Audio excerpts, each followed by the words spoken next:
తెల్లగడ్డలు ఎగిరిపోతాయి కదా, కొంచెం కొంచెమే స్లోగా దంచేద్దాం. మెత్తగా మెదిగిపోయినాయి. ఇప్పుడు స్టార్ట్ చేద్దాము. ఇంకొండి ఆయిల్ వేసినాము. ఇప్పుడు ఆవాలు 1 స్పూను,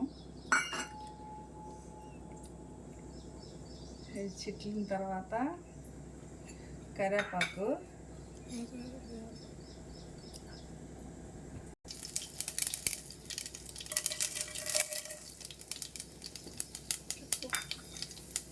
పోపు దినుసులన్నీ వేసినాము. కరివేపాకు ఆయిల్ ఎగరకుండా ఉంటుంది. అన్నీ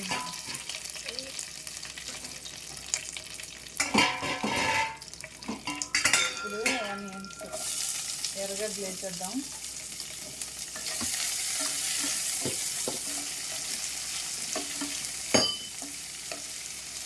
కొంచెం ఫ్రై అయిన తర్వాత తెల్లగడ్డలు దంచి పెట్టుకున్నాం కదా, గార్లిక్ వేసేద్దాం. చూడండి, ఎర్రగడ్డలు కొంచెం వేగినాయి. ఇప్పుడు మనము దంచి పెట్టుకున్న తెల్లగడ్డలు వేసేద్దాం.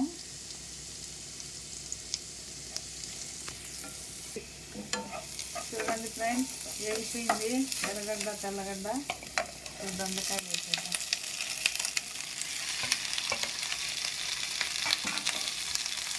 దొండకాయలు బాగా కలిపి ఇప్పుడు సాల్ట్ కొంచెం మళ్ళీ తక్కువ వచ్చేసి అడ్జస్ట్ చేసుకోవచ్చు. పసుపు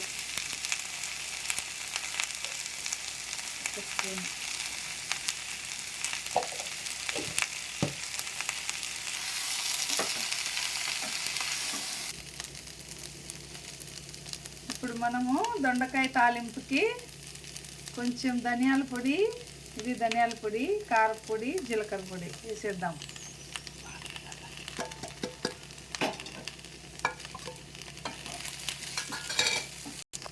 ఇప్పుడు చూడండి, బాగా ఫ్రై అయిపోయింది దొండకాయ.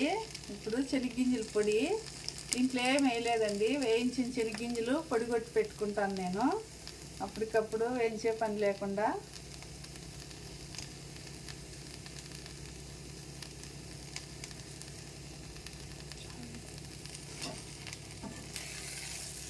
ఇట్లా కలిపేసి స్టవ్ ఆఫ్ చేసేయడమే. ఇదిగోండి, వేడి వేడి దొండకాయ ఫ్రై రెడీ. మీకు నచ్చితే like and share and subscribe. నమస్తే.